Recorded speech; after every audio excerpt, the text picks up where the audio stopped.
오늘 전 여러분과 함께 탕자 세 번째 시간인 누가복음 15장 18절에서 18절 20절 죄송합니다. 이게 착각했는데 18절 20절까지 말씀을 다 같이 함께 한 목소리로 읽습니다. 시작. 내가 일어나 아버지께 가서 이르기를 아버지 내가 하늘과 아버지께 죄를 지었사오니 지금부터는 아버지의 아들이라 일컬음을 감당하지 못하겠나이다. 나를 품꾼의 하나로 보소서 하리라 하고 이에 일어나서 아버지께로 돌아가니라. 아직도 거리가 먼데 아버지가 그를 보고 측은히 여겨 달려가 목을 안고 입을 맞추니. 아멘. 함께 따라했으면 좋겠습니다. 빨리 달려가, 빨리 달려가, 목을 덮치고. 사실 이게 오늘 설교 제목이 이렇게 해석이 되는 게 맞아요. 이게 달려가 목을 안고 그랬잖아요. 근데 원래는 빨리 달려가 목을 확 덮쳤다. 무슨 내용인가에 대해서 말씀을 오늘 좀 나눌 텐데, 제가 준비한 설교 중에서 제 마음속에 가장 좀 이렇게 진한 감동이 오는 말씀이에요. 성경을 먼저 하나 읽고 시작을 해야 됩니다. 근데 성경 구절이 좀 무서워요. 성경 구절을 다 같이 함께 한 목소리로, 특히 부모가 아닌 학생들은 더 크게 읽어야 돼. 크게 읽어야 돼. 시작.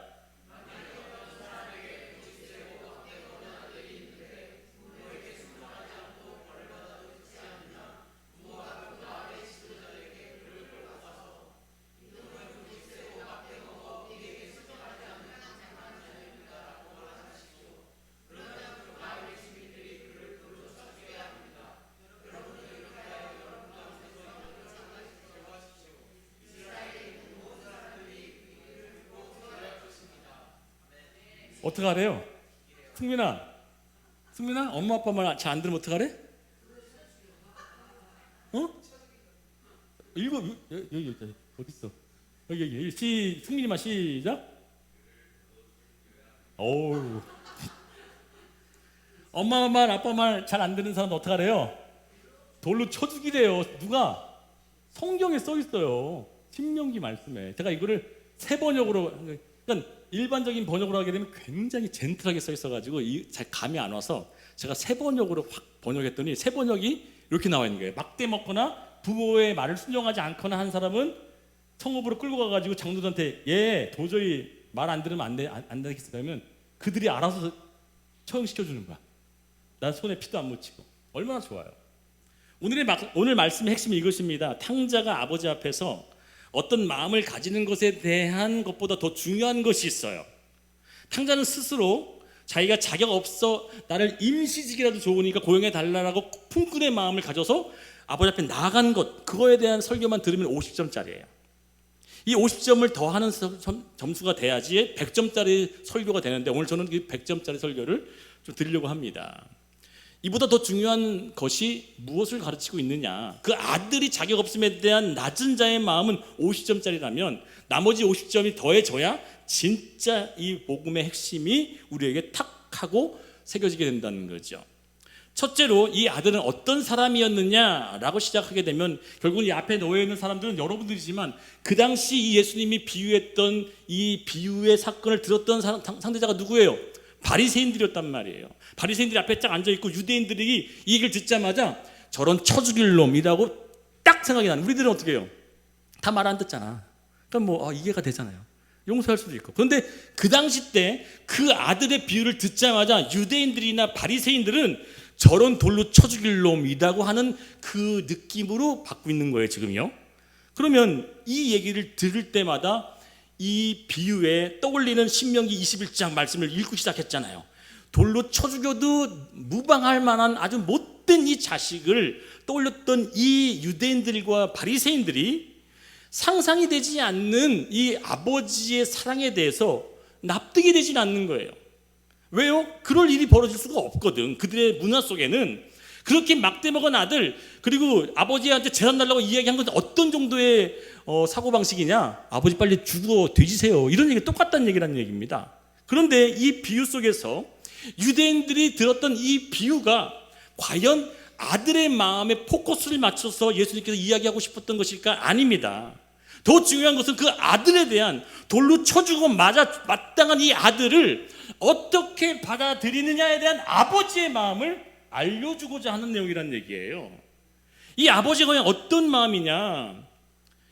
여러분, 이 아버지의 마음을 알기 전에 영상을 하나 꼭 봐야 되는데, 이 아버지의 마음이 얼마나 측은했느냐 같이 한번 읽습니다. 시작. 이에 일어나서 아버지께로 돌아가니라. 아직도 거리가 먼데 아버지가 그를 보고 측은히 여기죠. 달려가 목을 안고 입을 맞추니라고 했습니다. 아들을 살리기 위해서 잘 이해가 안 가는 이 설명을 여러분들이 오늘 영상을 두 가지 볼 텐데, 그 영상 속에 다 녹아져 있는, 그리고 그 배경이 어떤 배경인지를 알게 될 겁니다. 후나 영상 준비해줘. 즉 우리 삶 속에 매일같이 이 아들이 오기만을 기다리면서 성벽 끝자락에 서서 저 멀리 길가를 내다보고 있는 이 아버지가 밤낮으로, 그리고 해가 져버리면 컴컴에서 보이지 않으니까 어쩔 수 없이 죽으시겠지만, 해가 뜨자마자 이 아버지는 성벽 가까이 나가서 그 성벽으로 다가오는 그 길을 유심히 지켜보는 이 아버지가 과연 어떤 아버지였느냐? 이 아버지는 단 이유 한 가지밖에 없었어요. 어떤 이유? 아들을 살리기 위해서였어요. 왜 아들을 살리기 위해서일까? 이 영상을 보게 되면 여러분 이해가 됩니다. 지금 우리의 문화로는 이해가 안 되지만 그 중동 지역과 서아시아 지역에 있는 밀집해 있는 나라들인데, 어디에 파키스탄, 이라크, 중동 지역에 있는 모든 서아시아를 포함해서 이 문화가 탁 자리 잡고 있는 게 뭐냐? 보세요. 지금도 이런 일이 벌어져요.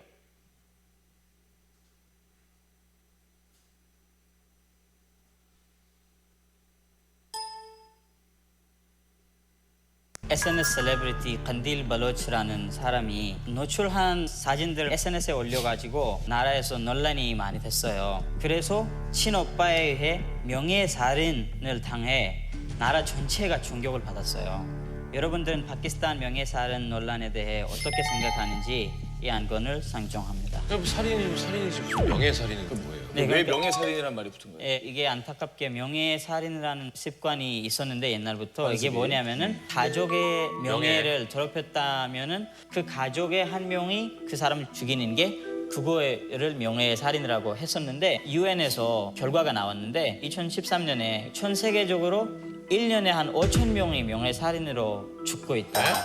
예, 5천 명이요. 그러니까 그 중에 이제 869명이 파키스탄에서 명예살인이 되고 인도에서 1,000명 정도 되고. 근데 인도에는 명예살인 하면은 100% 감옥으로 가야 돼요. 법적으로는 그거 살인 사건이에요. 근데 파키스탄에서 저도 이번에 놀라운 게는 처벌이 없어요. 처벌이 없다고요? 예. 처벌이 없는 게 아니라 그 가족 사람이 우리 아들이 우리 딸을 지켰는데 우리는 우리 아들을 용서를 해주겠다라고 하면은 법을 좀 가볍게 하라고 하고 있는데, 왜 법보다 힘이 많아요? 불명예 때문에 가족 중 한 명을 죽일 수 있는 거 진짜 이해할 수 없어요. 왜냐면 사람을 죽이고 불명예 훨씬 더 주는 거잖아요. 더 질이 안 좋은 살인으로 바라봐줘야지. 그 행위 자체가 불명예서 당연히 살인 앞에 명예자가 저는 분명하지. 명예살인이라는 게 없다고 봐요. 저는 제 생각에는. 저희도 지금 시위하는 사람들은 there is no honor in killing. 그러니까 이거는 죽이는 거에서 명예라는 자체가 없다는 거죠. 그렇죠. 제가 보기에는 여기 명예살인이라는 게 정말 그냥 핑계고, 네. 그 파키스탄 사회에 아직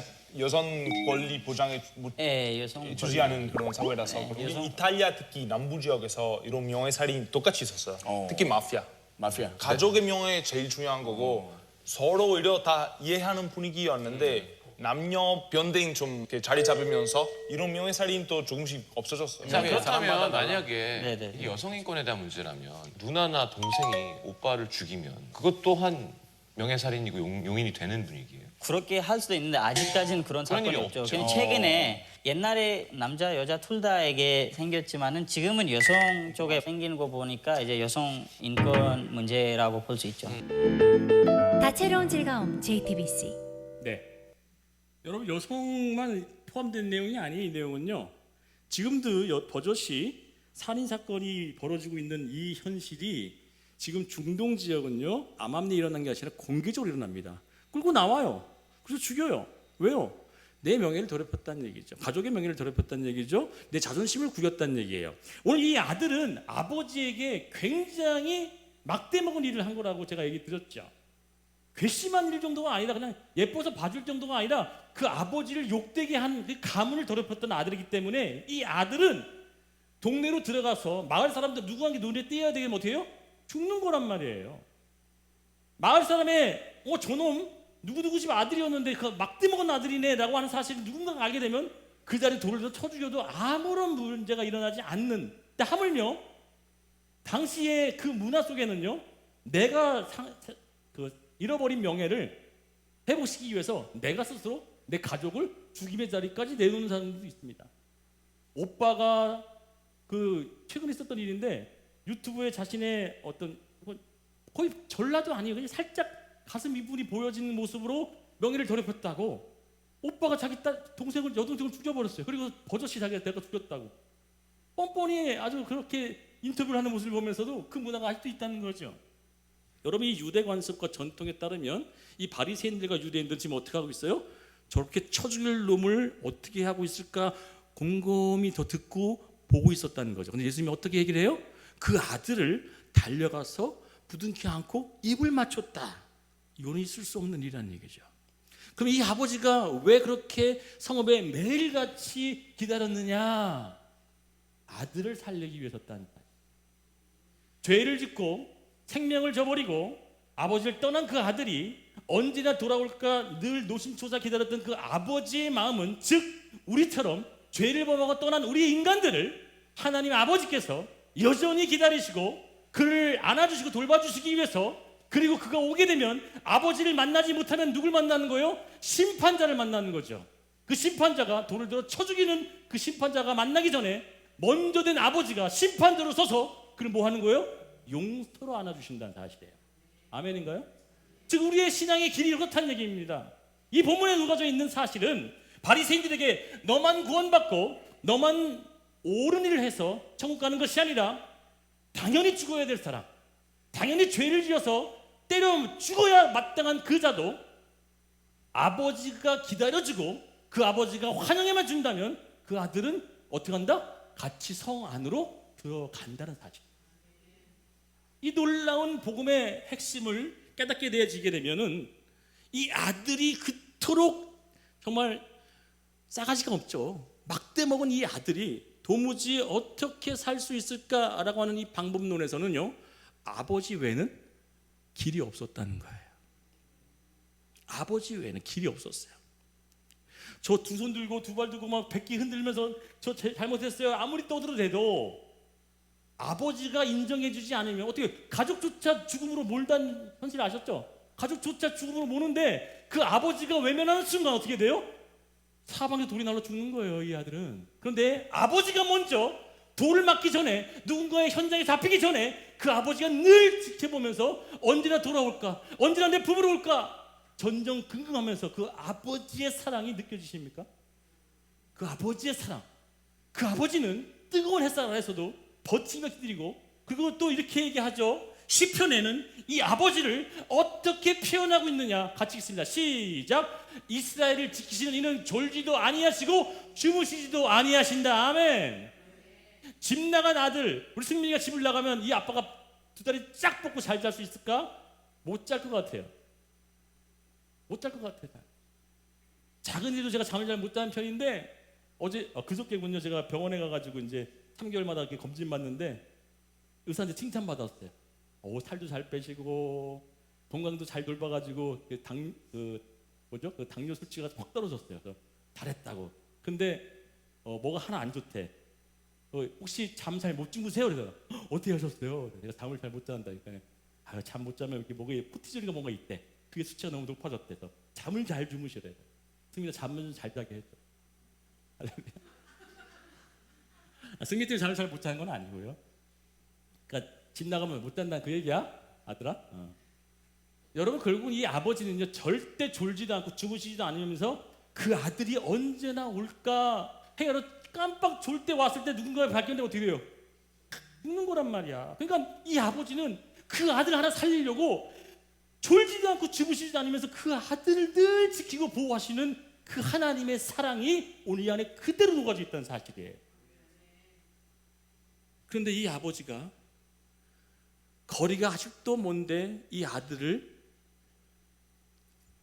늘 지키고 보호하시기 위해서 달려가서 그를 안았다. 자,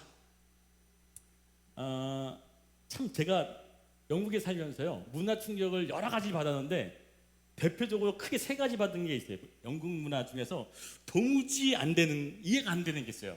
우리나라는 그냥 보슬비만 내려도 뭐 합니까? 그 우산 쓰죠. 여러분들 영국이라든지 미국 가보세요. 웬만한 비는요 우산 안 씁니다. 그냥 다 맞고 다녀요. 그러니까 저도 우산을 피고 나 혼자 우산 쓰고 있는 거야. 그냥 자연스럽게 그냥 걷어. 그 문화가 이해가 안 됐어요. 근데 그 사람들이 왜 맞냐?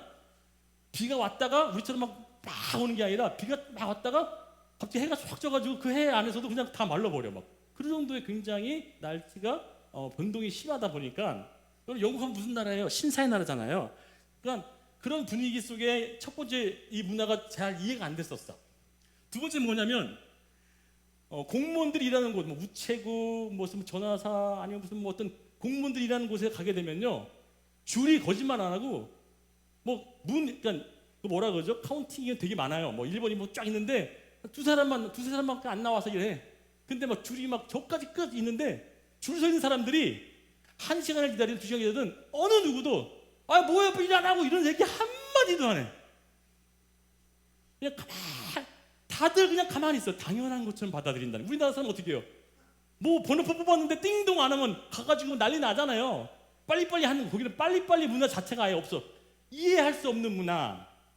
세 번째 이 문화가 제가 직접 경험한 일이었어요. 저희 어머님이 오셔서 제가 살던 집이 어디냐면 영국에서 런던에서 가장 큰 역 뒤편에 살았어. 역전 뒤가 좋은 동네 나쁜 동네야? 네? 안 좋은 동네야 여러분. 세상 어딜 가도. 저도 돈이 없으니까 역전 뒤에서 그냥 그 집이요 말하면 좀 놀래주셔야 돼요. 그 집이 지가 400년 된 집이에요. 몇 년 됐다고? 400년 된 집에 살았어 제가.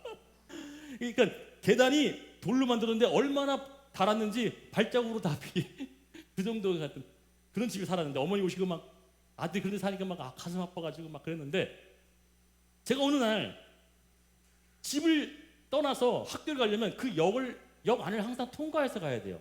역 안을. 근데 어느 날 제가 약간 늦잠을 자가지고 역 안에서 뛰었어. 막 뛰는데 갑자기 누가 나를 탁 잡어. 내 목도리를 탁 잡는 거야. 딱 봤더니 경찰 2명이 나를 탁 잡는 거야. 그리고 갑자기 팔을 딱 꺾고 이렇게 꺾였어. 왜 뛰냐고 물어봐 나한테. 제가 그 당시에 간지 얼마 되지 않았거든요. 간지 한 3, 4개월밖에 안 됐어요. 영어가 막 유창하지는 않았지만 더 당황했을 거 아니에요.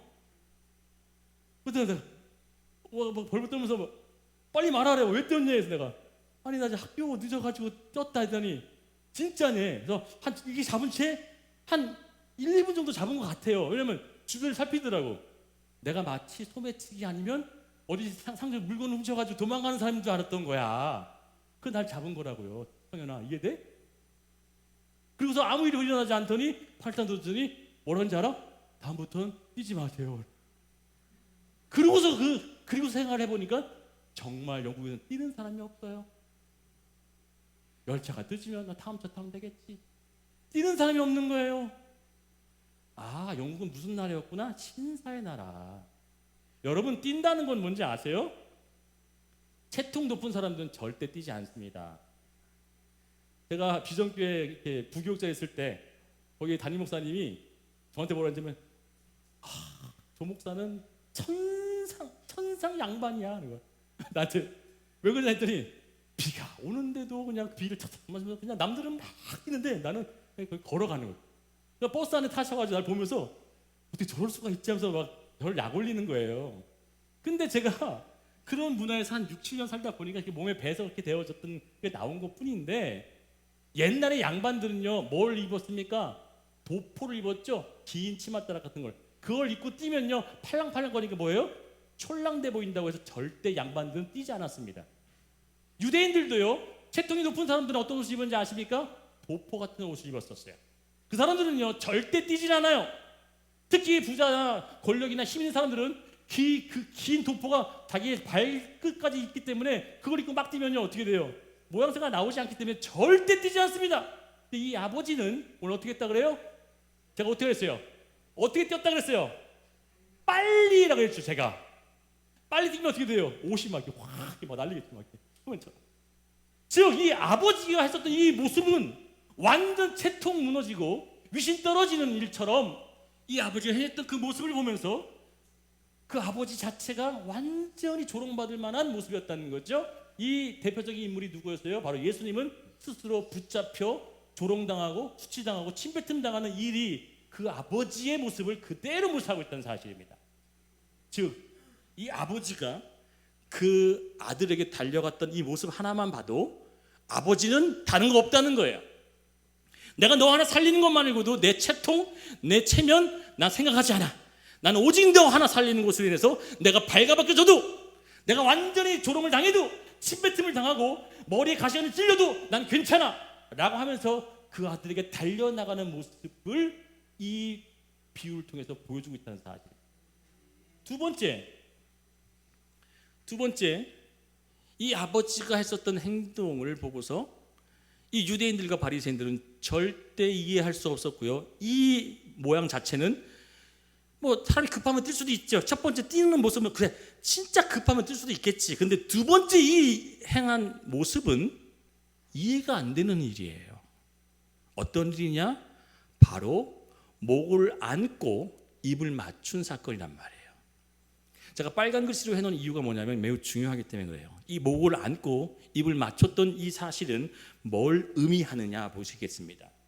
여러분, 옛날 사람들은요, 하인들은 절대 상전의 몸을 터치할 수가 없었어요. 절대 상전의 몸을 만질 수도 없고 그 옷을 만질 수도 없었어요. 만질 수 있는 데는 딱 한 군데 있었어요. 어디요? 어떻게 알았어? 발만 만질 수 있었어요. 발에 가서 키스하고요, 발에 대서 머리를 조아리고요, 얼굴을 대는 게 밖에 없었어요. 하인들이나 노예들은요.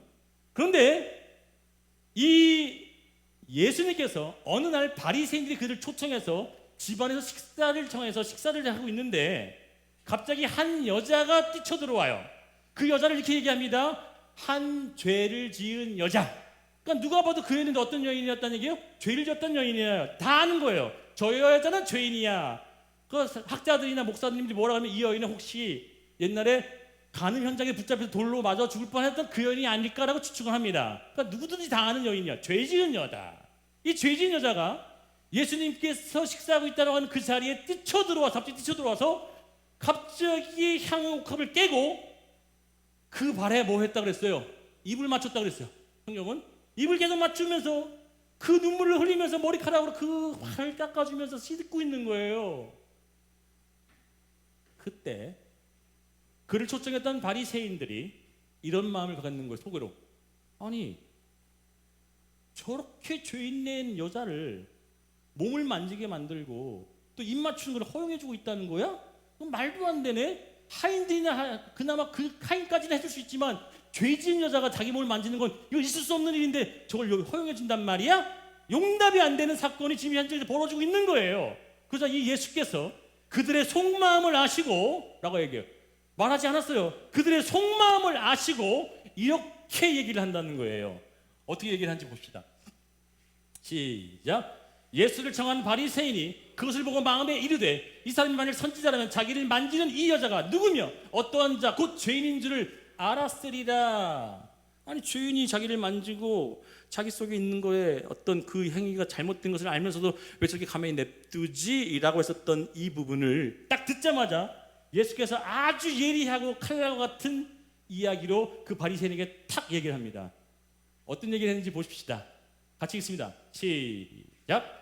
그 여자를 돌아보시며 시몬에게 이르시되 이 여자를 보느냐? 내가 내 집에 들어올 때 너는 내게 발 씻을 물도 주지 아니하였으되 이 여자는 눈물로 내 발을 적시고 그 머리털로 닦았으며. 자, 뭐래요? 이 여자는요. 그리고 여기 그거 안 읽었다. 시작. 너는 내게 입 맞추지도 아니하였으되 그는 내가 들어올 때부터 내 발에 입 맞추기를 그치지 아니하니라. 지금 뭐예요? 바리새인은 예수를 초청했는데 예수를 초청하면 당연히 뭘 하는 게 정상적이에요? 입을 맞추고 인사하는 게 그들의 문화란 말이에요. 근데 이 바리새인은 예수를 뭐라고 인식한 거야? 죄인이라고 생각하고 내가 상종하지 않을 사람이라고 생각하니까 입도 안 맞췄던 거야. 입도 맞추지 않았던 이 바리새인들을 딱 비난하면서 너는 내가 나를 초청해놓고서 넌 나한테 인사도 하지 않고 나를 업신여기고 그들의 문화는 절대 죄인된 사람들과 밥을 겸상하거나 대화하는 것 자체가 죄란 말이에요. 그래서 그걸 하지 않는데 이 바리새인은 예수를 보면서 속마음을 어떻게 하고 있었어요? 그렇게 대하고 있었다는 사실이 탈칵 드러나는 거예요. 어떤 이유로? 한 여인의 사건으로 인해서. 즉 이 입맞추던 사건은 뭘 의미하느냐? 그들의 문화 속에 어떤 일이 있어도 입을 맞추지 않는 그 죄인의 상태를 증명해내듯이 이 아버지는 어떻게 해요? 이 아들을 먼저 뭐 했다는 거예요? 입을 맞춰줬어요. 어떻게? 잘 보세요. 여기 상상을 하셔야 돼요. 이 아들이 아버지가 달려오는 걸 보겠죠. 그래서 아버지 달려오니까 이 아들의 마음은 어떤 마음이었어요?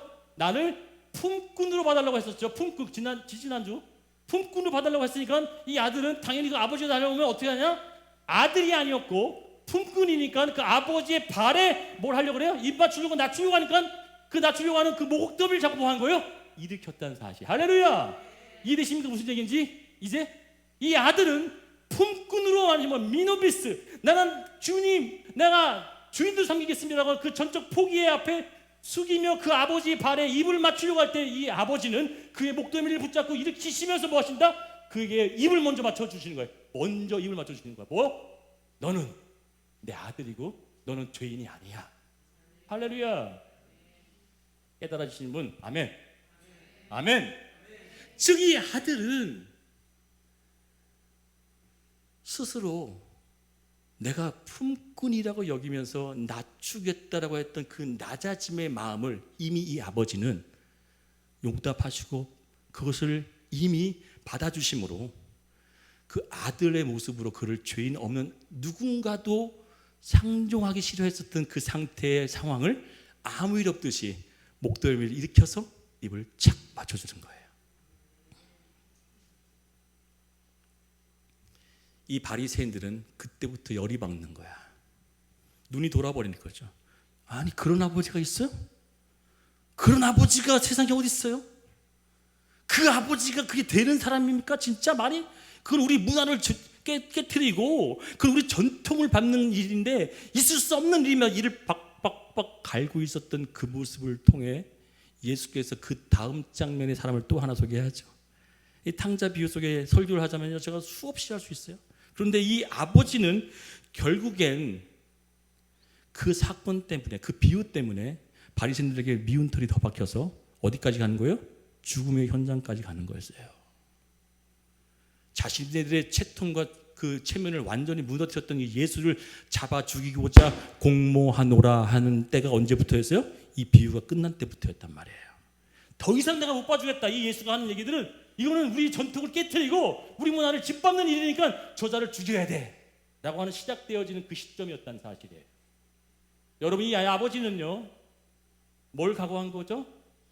죽기를 각오한 거였어요. 이 아들의 죄를 자기가 온통 다 안고 그 조롱과 수치와 그 모든 죄악들을 자신이 덮어준 상태에서 그리고 데리고 들어올 때 그 사람들로부터 따가운 시선은 뭐예요? 저렇게 못돼 먹은 멍청한 아버지가 있느냐? 어? 자기를 죽이라고 해서 재산 갖고 갔던 도망갔던 그 아들을 어떻게 저렇게 용서해 주느냐 하면서 비아냥거리는 그 모든 수치를 안고 그 아들 데리고 성읍으로 들어가는 그 아버지의 사랑, 그게 오늘 이 복음의 핵심이라는 얘기예요. 여러분 영화 하나를 보겠습니다. 영화 공공의 적의 설경구 주연인 첫 번째 영화 속에 굉장한 복음의 메시지가 담겨 있는 거 아십니까? 이 반사회적인 사이코패스 같은 한 남자가 실제적으로 제가 1994년에 일어났던 일이에요. 아마 제 이름만 들으면 여러분들 아실 거예요. 바로 박한상 사건. 이게 실제 일어난 일로 그 영화를 만든 거란 말이에요. 한약재를 사서 돈을 많이 벌었던 엄마 아버지의 부자의 힘으로 이 아들이 미국으로 유학 갔단 말이에요. 근데 그곳에서 마약을 하고 아주 허름방탕하게 살았단 말이에요. 이 아들이. 그래서 이 아들이 돈이 다 떨어졌으니까 어떻게 해요? 아버지께 돌아와가지고 아버지 돈 좀 더 주세요 했는데 아버지가 뭐예요? 안 돼 그랬다는 거예요. 돈 주면 뭐해? 또 잃어버리고 또 허랑방탕하게 쓸 거 아니까 안 된다고 했단 말이에요. 그런데 이 아들이 열받아가지고 내가 옛날 타 쓴 거보다 죽여버리면 어떻게 돼? 내 재산 되겠구나 생각한 거야. 이 아들이. 그래서 어느 날 이 영화의 제목이 공공의 적인데 이 영화를 꼭 한번 보세요. 이 아들이 엄마 아빠 자는 날 그 수사 기록을 보게 되면요, 이 잔인해서 말, 아버지는 34방, 어머니는 22방이라 그래. 근데 치명적으로 그 난도질한 데가 다 진짜 즉사할 수밖에 없는 곳으로만 계속 공격했다는 거야. 그 죽이고자 작정한 거죠. 근데 그 영화에서는요, 실제로 뭐 어떻게 했다고 나와요? 밀가루를 뿌렸어요. 왜 밀가루를 뿌렸는지 아세요? 검사할 때 조사 나타나지 않고 그 밀가루도 뿌리고, 그리고 뭘 해요? 휘발유까지 뿌려가지고 시체를 다 태워버려요. 집을 다 홀랑 태워버립니다. 그리고 응급 신고를 누가 해요? 이 박한상 군이 신고를 해버려요. 지금 강도가 들어와가지고요, 불났어요.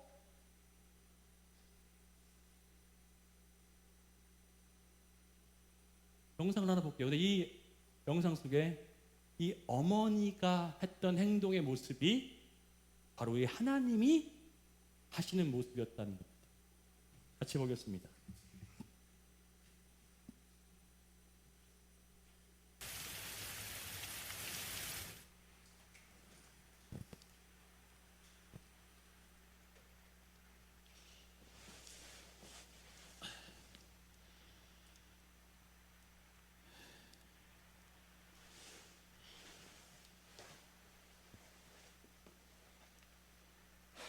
아버지가 거절한 거에 대해서 걱정한 거, 아들이 요청한 거에 거절했으니까. 잠을 못 주무시오. 귀한이한테서 전화 안 왔었어? 없었어요. 당신이 생각해도 내가 지금 귀한이한테 몹쓸 짓을 하고 있는 건가? 무슨 소리예요? 100번, 1000번 옳은 결정이에요. 신경 쓰지 말고 당신 뜻대로 하세요. 난 당신을 믿어요. 고맙구만. 그렇게 생각해줘서. 별소리를 다 하시오.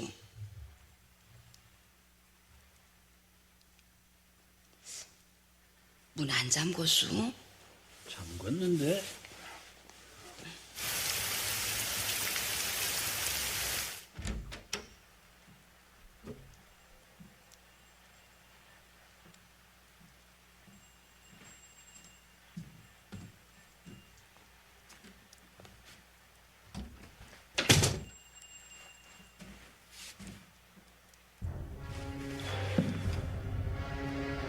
누구야?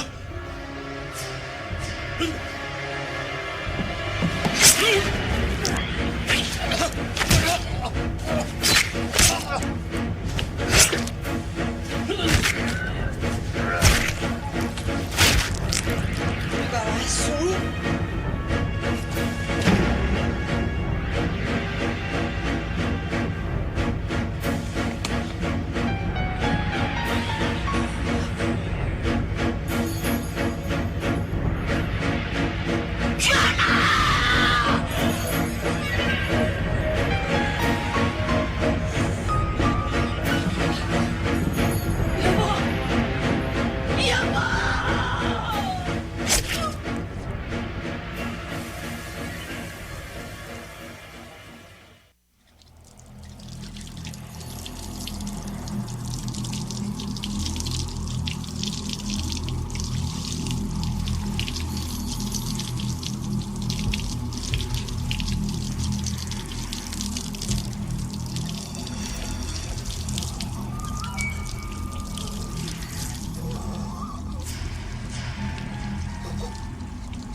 좀 잔인한데 우리 학생들을 어떨지 모르겠지만,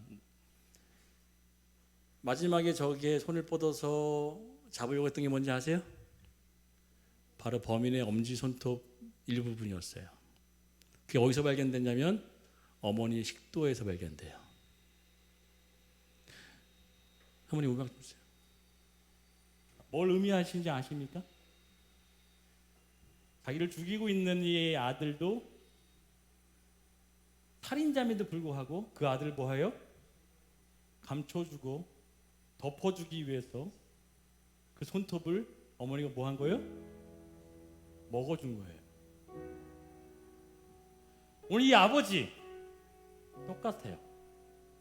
그 아들을 대신 살리기 위해서 그동안 자신이 쌓았던 명예, 자신이 쌓았던 어떤 그런 자랑, 신분의 위치, 모든 것을 버리고 그 아들을 살리기 위해서 뛰쳐나가고 입을 맞추고 조롱과 수치가 쏟아질 것들을 알면서도 그 성읍으로 그를 데리고 같이 들어가는 거예요.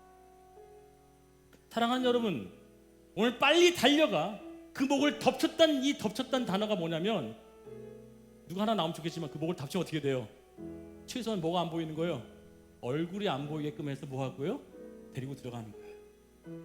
완전히 감싸주고 보호해주는 거죠. 어느 누구도 발견하지 못해서, 발견되면 뭐예요? 죽을 수밖에 없는 그 아들이기 때문에 그 얼굴만 보면 그 아들이구나 알기 때문에 그 목을 움켜잡고 그리고 집 안으로 들어가서 그리고 나서 뭐 하는 거예요? 선언해 주는 거예요. 잔치를 벌여서 이제 내 아들입니다 라고 하니까 그때부터 뭐예요? 누구도 뭐 하는 거야? 공격하지 못하게 되는 거예요. 사랑하는 여러분, 그 선한 하나님의 사랑이 오늘 저와 여러분에게도 느껴지기를 축원드리겠습니다. 어떠한 잘못을 저지르고 어떠한 죄악된 모습을 갖고 있다 할지라도 하나님께서 우리에게 사랑하시는 그 은혜와 자비는 우리가 상상할 수 없을 만큼 마지막 그 아들의 손톱을 대신 먹어줘서 그 아들을 감춰주기 위한 그 어머니의 사랑처럼 아버지 역시도 우리의 그 사랑과 은혜를, 여러분의 모든 죄악들을 오늘도 담당하시고 감추시고 덮으신 줄 믿습니다. 그러게 우리는 어떻게 해야 됩니까? 어떤 마음으로 살아야 되겠습니까? 전 한 가지 마음밖에 없다고 생각해요. 어찌 나 같은 자를, 어찌 나 같은 이 죄인을 그토록 사랑하십니까? 말이 안 되잖아요. 있을 수 없는 일이잖아요 라고 느끼면서 그때 비로소 나와 있을 수 없는 그 하나님의 사랑 앞에 우리가 뭐 하는 거예요? 낮아지고 무너지고 나의 진짜 죄된 죄성이 그 앞에 드러나게 된다는 사실이에요. 사랑하는 여러분, 오늘도 그 아버지의 사랑 앞에 온전히 믿음으로 예배할 수 있도록 주의 이름으로 축원드리겠습니다. 기도하겠습니다.